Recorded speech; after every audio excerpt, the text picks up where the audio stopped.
Bonjour, c'est Thibault Lambert et vous écoutez Code Source, le podcast d'actualité du Parisien.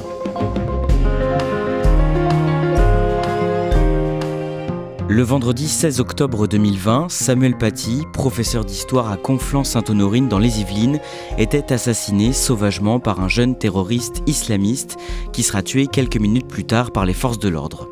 Avant sa mort, l'enseignant subissait une campagne de harcèlement sur les réseaux sociaux parce qu'il avait montré à ses élèves en classe des caricatures du prophète Mahomet. 4 ans après ce drame, 8 adultes comparaissent à partir du lundi 4 novembre devant la cour d'assises spéciale de Paris. Ils sont jugés pour complicité d'assassinat et association de malfaiteurs terroristes. Alors qui sont ces accusés ? Quel rôle la justice leur reproche-t-elle d'avoir joué dans l'engrenage qui a conduit à cet attentat ? On fait le point dans Code Source avec Pascal Aigret qui suit ce procès, journaliste au service police-justice du Parisien.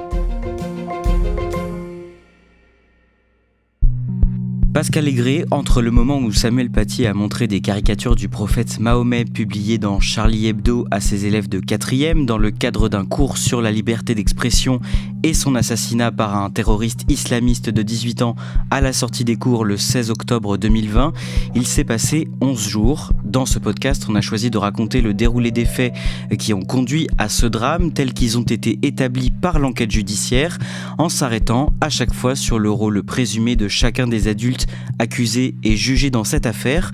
Avant toute chose, rappelons que l'assaillant, Abdulak Anzorov, n'est pas poursuivi puisqu'il a été tué par la police quelques minutes après son attentat terroriste. Quel était son profil ? Abdulak Anzorov, donc à 18 ans, il est né en Russie. Il est issu d'une famille de réfugiés tchétchènes. Il est l'aîné d'une fratrie de 6 garçons. Et la famille s'installe à Évreux, dans l'Eure, où vit déjà une communauté tchétchène. C'est une famille qui pratique plutôt un islam rigoriste, mais pas radical.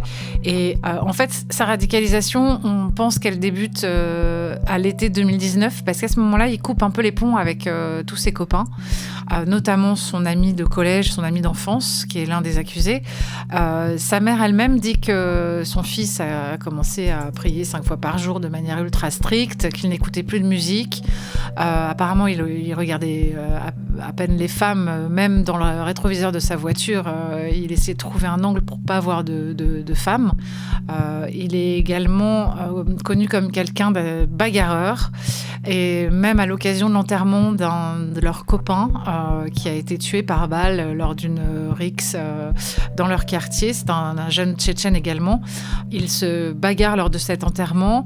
Il tient aussi des propos assez virulents à l'encontre des auteurs de la mort de son copain en disant qu'il faudrait leur couper la tête. Il est donc déjà clairement dans une logique de passage à l'acte. À l'été 2020, d'après l'enquête, il commence à chercher une cible. Pascal Aigret, venons-en à l'enquête. L'élément déclencheur, d'après elle, c'est le mensonge d'une élève qui invente une excuse à ses parents le 7 octobre pour justifier de son exclusion temporaire du collège. Qui est-elle à ce moment-là, cette adolescente ? C'est une adolescente de 13 ans. Elle est en 4e, donc au collège du Bois d'Aulne. Donc à ce moment-là, elle sait qu'elle va être exclue 2 jours du collège pour des problèmes de comportement. Elle est considérée par le corps enseignant comme une élève difficile, insolente. Elle n'a pas de très bons résultats scolaires. Elle souffre aussi un peu de la comparaison avec sa sœur jumelle, qui, elle, réussit très bien dans le sport de haut niveau. Et ses parents ont un peu toujours tendance à prendre son parti contre l'école, quand l'école leur signale des problèmes, par exemple. Ils lui rendent son téléphone portable alors qu'il a été confisqué, ou bien ils justifient le fait qu'elle ne fasse pas ses heures de colle. Alors quel mensonge est-ce qu'elle raconte à ses parents ? Elle raconte à son père que son professeur d'histoire-géographie, Samuel Paty, lors d'un cours sur la liberté d'expression, aurait montré d'abord des caricatures du prophète, aurait montré le prophète, une image du prophète nu, qu'il aurait demandé aux élèves musulmans de lever le doigt et de sortir de la salle. Elle dit qu'elle aurait refusé et que c'est à cause de ça qu'elle va être exclue du collège. Alors en quoi ce qu'elle dit n'est pas vrai ? Pour une première raison déjà, c'est qu'elle n'a pas assisté aux cours dont il s'agit. Et lors de ces cours, effectivement, Samuel Paty a montré 3 caricatures du prophète, des caricatures de Charlie Hebdo. Effectivement, très maladroitement, parce qu'il pensait préserver ainsi la sensibilité de ses élèves, il a proposé aux élèves qui le souhaitaient, qui avaient peur d'être choqués, de sortir de la classe ou bien de fermer les yeux. Cette collégienne en parle donc à son père qui s'appelle Brahim Chnina. Qui est-il et quel est son profil ? Brahim Chnina, il a 52 ans, il est né en Algérie mais il est de nationalité marocaine. Il a épousé très jeune sa femme. Ensemble, ils ont 6 enfants, dont 5 filles dont il s'occupe beaucoup. Et c'est un homme qui décrit comme très pieux, qui a été marqué par la maladie de génétique dont est mort l'un de ses frères, au point de créer une association qui vient en aide aux personnes malades et handicapées. Avec cette association, il fait beaucoup de pèlerinages à la Mecque. Il emmène beaucoup de gens là-bas, donc il est aussi assez souvent absent. Il ne vit plus avec sa femme, mais il continue à s'occuper beaucoup de ses filles. Mais sa femme lui reproche souvent de s'occuper davantage de ses associations que du foyer. Et c'est peut-être ce qui explique l'investissement, enfin le fait qu'ils foncent tête baissée dans cette histoire qui concerne une de ses enfants. Quand sa fille lui raconte ce mensonge, cet homme indigné envoie une série de messages à tous ses contacts WhatsApp le 7 octobre et aussi sur Facebook. Il écrit quoi ? Il écrit un message à tous ses contacts donc, pour leur demander de l'aider à obtenir du ministère de l'Éducation nationale, enfin des autorités, une décision de démission ou de licenciement du professeur. Et il le dit dans des termes très crus puisqu'il dit il faut virer ce malade. Et il relaie le mensonge de sa fille en fait. Mais il va au-delà puisqu'il communique l'adresse du collège et l'identité du professeur. Un peu avant 1h du matin, il va enlever ces éléments parce qu'il a été mis en garde. On lui a dit non mais il ne faut pas donner ce type d'éléments. Mais c'est trop tard. Ces éléments ont déjà circulé, ont déjà été repris. Et ce père de famille, Brahim Chnina, est contacté tout de suite par un homme avec qui il avait échangé quelquefois, un prédicateur de la région qui s'appelle Abdelhakim Sefrioui. Qui est-il ? Abdelhakim Sefrioui, c'est un homme de 65 ans, originaire du Maroc, qui vit en France depuis très longtemps. On peut le décrire de façon assez simple comme un militant islamiste pro-palestinien qui s'est rêvé un destin de dignitaire de l'islam en France. Mais il a échoué parce qu'il a une personnalité extrêmement virulente, voire aux yeux de certains violente, en tout cas une violence verbale très forte. Et il est aussi adepte d'actions coup de poing qui l'ont conduit en fait à beaucoup de dérapages, déjà dans des collèges où des collégiennes musulmanes pouvaient se plaindre par exemple de ne pas pouvoir porter leur voile, mais aussi à l'encontre d'imams qu'il juge trop modérés ou avec cette dimension très antisémite, en quelque sorte vendue aux juifs. Enfin, il a ainsi déjà au début des années 2010 déclenché une cabale contre l'imam de Drancy, Monsieur Chalgoumi.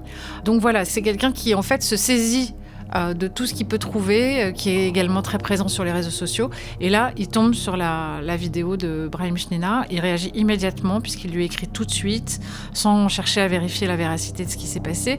C'est très grave, il faut absolument qu'on agisse. Donc en gros, il lui propose de l'aider. Et le lendemain, le 8 octobre, le père de la collégienne et cet ex-imam se rendent tous les deux au collège du Bois d'Aulne à Conflans-Sainte-Honorine. Ils veulent parler à la principale du collège. Comment ça se passe ? Ça se passe très très mal.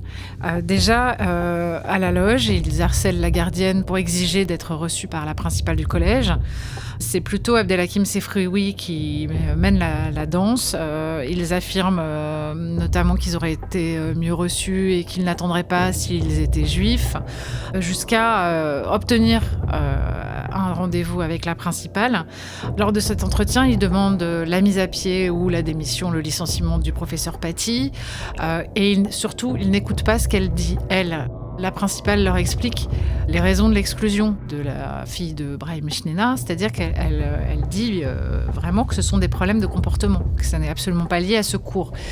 Mais de toute façon, quoi qu'elle dise, ils ne l'écoutent pas, ils repartent comme ça. Que se passe-t-il dans les heures qui suivent ? De son côté, le père de la collégienne va diffuser une première vidéo très vu sur les réseaux sociaux, qu'il appelle « Touche pas à mes enfants », où il demande de nouveau à ce que Samuel Paty, qu'il qualifie de voyou, soit viré de l'éducation nationale. L'histoire est de plus en plus déformée, déjà dans cette vidéo, puisque la caricature est devenue une photo du prophète nu. Je n'aime plus employer ce mot prof, c'est un voyou d'histoire qui est là, qui est censé leur apprendre l'histoire et la géographie. Alors cette semaine, il s'est permis de leur dire les élèves musulmans lèvent la main. Ils ont levé la main et il leur a dit voilà, vous sortez. Certains élèves ils sont sortis, ma fille n'est pas sortie. Effectivement, il a montré un homme tout nu. Il a dit que c'était le prophète des musulmans. Le lendemain, le 9 octobre, Brahim Chnina est contacté sur WhatsApp par le futur terroriste Abdullah Anzorov. Est-ce qu'on sait ce qu'ils se disent à ce moment-là ? Non, on ignore ce qu'ils se sont dit. Ils ont 9 contacts, dont un appel téléphonique, après lequel Brahim Chnina lui envoie un message pour le remercier de son soutien. Lui-même dit qu'il ne se souvient pas du contenu de ces échanges parce qu'à ce moment-là, la campagne de cyberharcèlement a commencé tous azimuts et lui-même, qui a donné son numéro de téléphone sur les réseaux sociaux, reçoit plus de 500 appels par jour. 2 jours plus tard, Abdelhakim Sefrioui, le prédicateur, publie à son tour une vidéo sur les réseaux sociaux pour enfoncer Samuel Paty, vidéo qui sera vue plus de 13 000 fois. Qu'est-ce qu'il dit dessus ? Cette vidéo, déjà, elle s'appelle « L'islam et le prophète, insulté dans un collège public, le vrai séparatisme ». En fait, Abdelhakim Sefrioui engrange des images dès leur arrivée au collège, où il parle à d'autres parents qu'ils essaient aussi de convaincre. Il filme une interview de la fille de Brahim Chnina, où il lui soutire un peu les réponses. Il y a une interview du père de la collégienne et il y a lui qui commente tout ça en se présentant comme membre du Conseil des imams de France, donc toujours comme une sorte d'autorité religieuse. Et cette vidéo sera notamment relayée par une mosquée qui sera fermée d'ailleurs après les faits, ce qui dit quelle ampleur elle peut prendre aussi dans une partie de la communauté. Les enquêteurs ont vraiment analysé ça comme des manœuvres de propagande propres selon eux, à l'idéologie du salafisme djihadiste. L'idée, c'est qu'il y a une guerre contre l'islam lancée par les autorités de la République, qu'il y a une stigmatisation des musulmans de France et que, en fait, cette affaire dans ce collège en serait une illustration. Pascal Aigré, ces 2 hommes, Brahim Chnina et Abdelhakim Sefrioui, sont les 2 principaux adultes accusés dans cette affaire. Ils comparaissent pour association de malfaiteurs terroristes et non pas pour complicité d'assassinat, alors qu'ils avaient été mis en examen pour ça au départ. Pourquoi ? La plupart des personnes mises en cause dans ce dossier ont au départ été mises en examen pour complicité d'assassinat terroriste. On ouvre large pour refermer ensuite. En l'occurrence, les juges d'instruction estiment qu'ils n'avaient pas une connaissance précise des intentions d'Anzorov, avec qui il n'y a jamais eu de réel contact ou rencontre en tout cas. Mais ils ont retenu l'association de malfaiteurs terroristes criminels parce qu'ils estiment que toutes ces actions ont contribué en fait à la commission des faits, parce qu'elles ont conforté ce jeune homme dans une volonté de passage à l'acte. Dans la djihadosphère, dire que ce professeur avait discriminé les enfants musulmans, dire qu'il avait montré le prophète nu, c'était vraiment désigner à la djihadosphère une cible. Et eux, comment ils se défendent ? Ils n'ont pas tout à fait la même position. Brahim Chnina, il a exprimé durant l'instruction beaucoup de regrets, un sentiment de responsabilité morale. En revanche, il n'a jamais eu l'intention, dit-il, que quiconque fasse du mal à ce professeur. Il n'a pas eu le sentiment de participer à une entente. Il ne s'estime pas non plus radicalisé. Donc, il est plutôt dans une responsabilité morale, mais dans une contestation de l'accusation. Pour Abdelhakim Sefrioui, lui, il a dit qu'on n'était même pas sûr que le terroriste ait vu sa propre vidéo, qu'il ne l'avait jamais rencontré, qu'il n'avait jamais eu de contact direct avec lui, même par appel ou SMS. Et il proteste de son maintien en détention provisoire, parce que tous 2 comparaissent détenus. Ils sont restés en prison depuis les faits, en se définissant comme un prisonnier politique. Il est dans une contestation qui lui ressemble, c'est une contestation militante et politique. On en revient au déroulé des faits. De son côté, on sait que le terroriste de 18 ans, Abdullah Kanzorov, est informé de la polémique autour de ce cours de Samuel Paty dès le 9 octobre.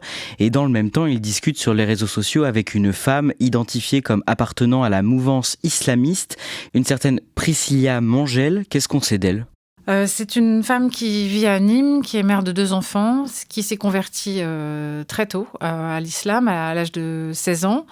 Elle est vraiment radicalisée. Elle revendique une vision patriarcale de l'islam, avec la femme doit être soumise à l'homme. Elle s'est d'abord mariée avec un Algérien qui partageait cette vision. Elle a vécu en Algérie avec lui. Elle est rentrée en France après leur séparation pour épouser un détenu, un condamné pour association de malfaiteurs terroristes criminels. C'est une femme qui passe ses journées sur les réseaux sociaux, elle vit du RSA et elle vend des vêtements islamiques, des parfums, elle s'intéresse à la calligraphie, au dessin. Et elle tombe donc, comme d'autres, en la retweetant, en la rediffusant sur la vidéo de Brahim Chnina. Et donc le soir du 9 octobre, Priscilla Mangel échange avec Abdullah Kanzorov au sujet de cette fameuse vidéo postée par Brahim Chnina, le père de la collégienne, c'est ça ? Oui, Kanzorov et Priscilla Mangel échangent par Twitter. La particularité de ce que raconte Priscilla Mangel, c'est qu'elle fait mine d'être très au courant, d'être en contact avec le père de la collégienne, de savoir que l'éducation nationale n'entend pas du tout réagir, parce que de toute façon, ils sont pour l'enseignement du blasphème aux enfants. En fait, elle a un discours qui conforte, selon l'accusation, Kanzorov dans sa conviction que voilà, il y a vraiment quelque chose qui ne va pas. On est dans un complot contre les musulmans et ce professeur est le coupable à punir. Et donc de quoi est-elle accusée précisément ? Elle est accusée, elle aussi, d'association de malfaiteurs terroristes criminels pour avoir donné, en gros, des arguments idéologiques aux terroristes. Son avocate, maître Margot Pugliese, rappelle qu'elle a réagi aux publications de Brahim Chnina, soit que tout était biaisé, en fait, puisqu'elle a réagi à des informations erronées. Et qu'évidemment, elle n'a jamais rien su des intentions d'Kanzorov et que donc, pour la défense, elle n'a absolument pas participé à la préparation de cet attentat. Pascal Aigret, le lundi 12 octobre 2020, d'après l'enquête, Abdullah Kanzorov est déjà décidé à s'en prendre à Samuel Paty. Il cherche à se procurer des armes. Il contacte un ami qu'il avait rencontré à la salle de sport, un ami qui s'appelle Naïm Boudaoud. Comment ce jeune homme est-il décrit par l'accusation et qu'est-ce que l'assaillant lui demande à ce moment-là ? Naïm Boudaoud, il est lui aussi très jeune, il a 19 ans. Il a grandi lui aussi dans le quartier de la Madeleine à Évreux. Dans l'enquête, il est décrit par tout le monde, par ses copains, comme un garçon gentil, serviable, influençable aussi, un peu complexé sur le plan physique et qui ne sait pas dire non. Ce jour-là, le 12 octobre, Kanzorov lui demande de le conduire à Rouen, chez un ami qui s'appelle Azim, qui vit là-bas avec sa copine. Cet ami, Azin Epsirkanov, est censé trouver une arme à Abdullah Kanzorov, c'est ça ?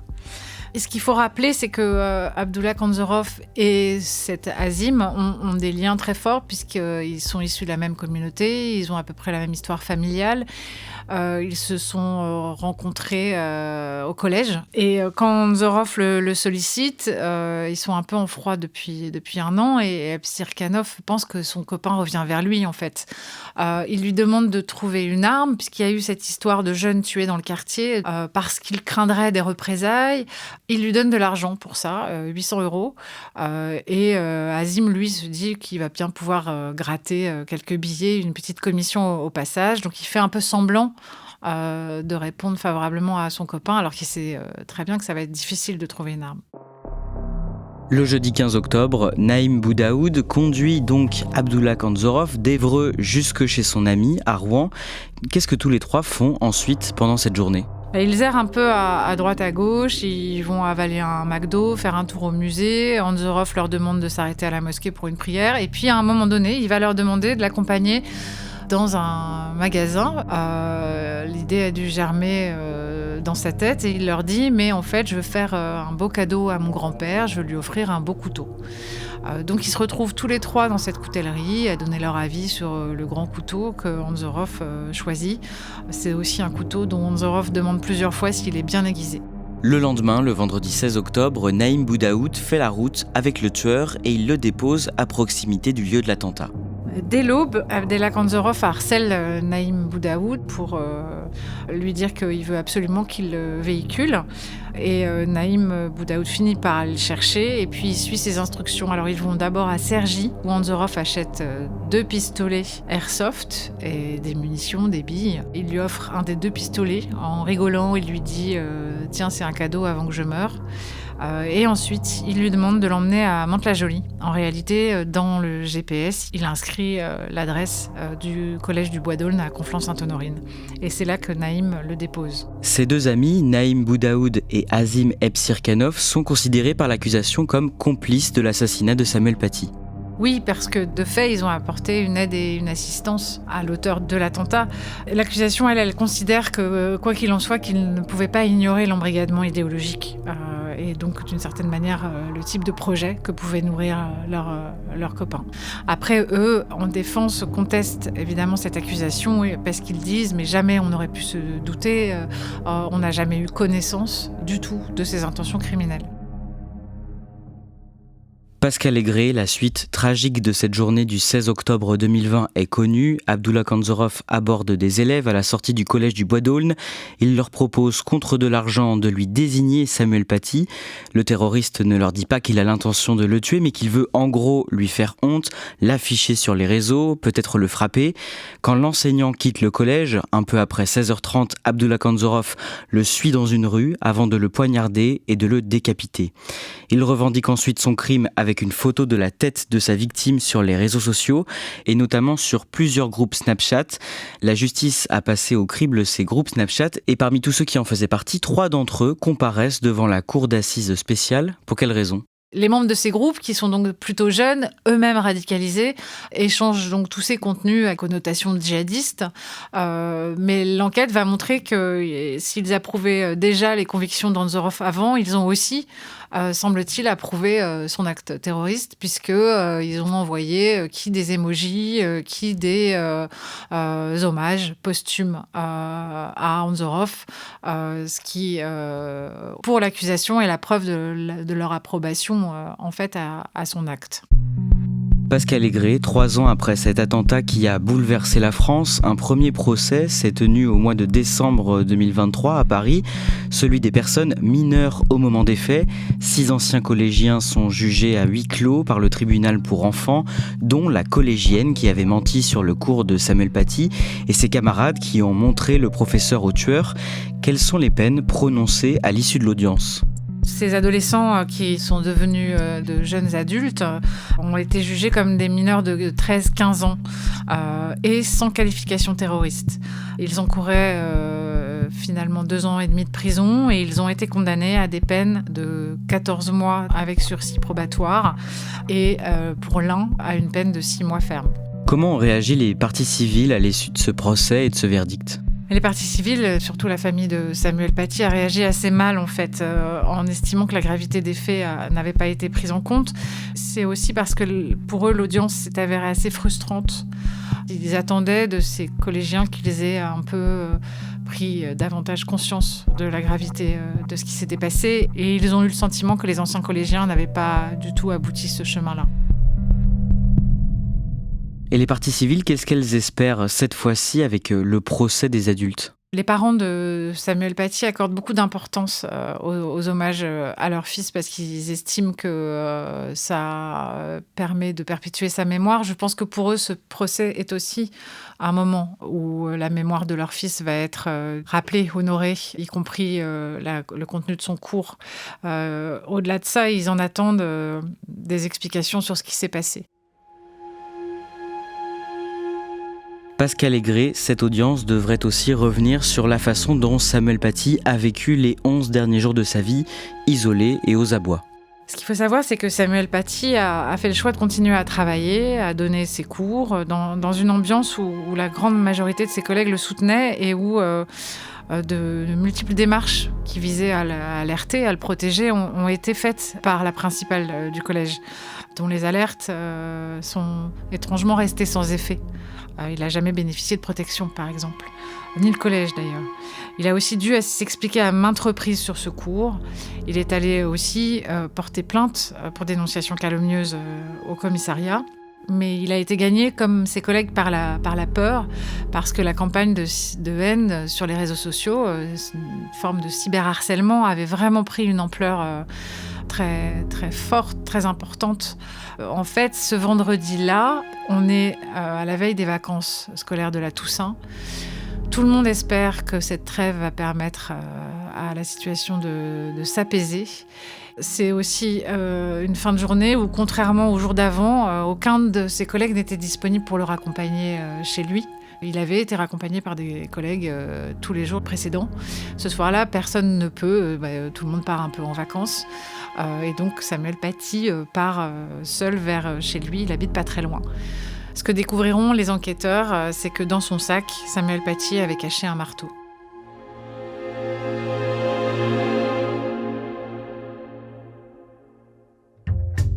Merci à Pascal Aigret. Cet épisode a été produit par Clara Garnier-Amouroux, Clémentine Spiller et Clara Grouzis. Réalisation Julien Moncouquiol. Si vous aimez Code Source, le podcast d'actualité du Parisien, parlez-en autour de vous. Abonnez-vous sur votre plateforme d'écoute préférée ou sur la chaîne YouTube du Parisien. Laissez-nous des pouces en l'air ou des petites étoiles. Et ne ratez pas non plus notre podcast Crime Story.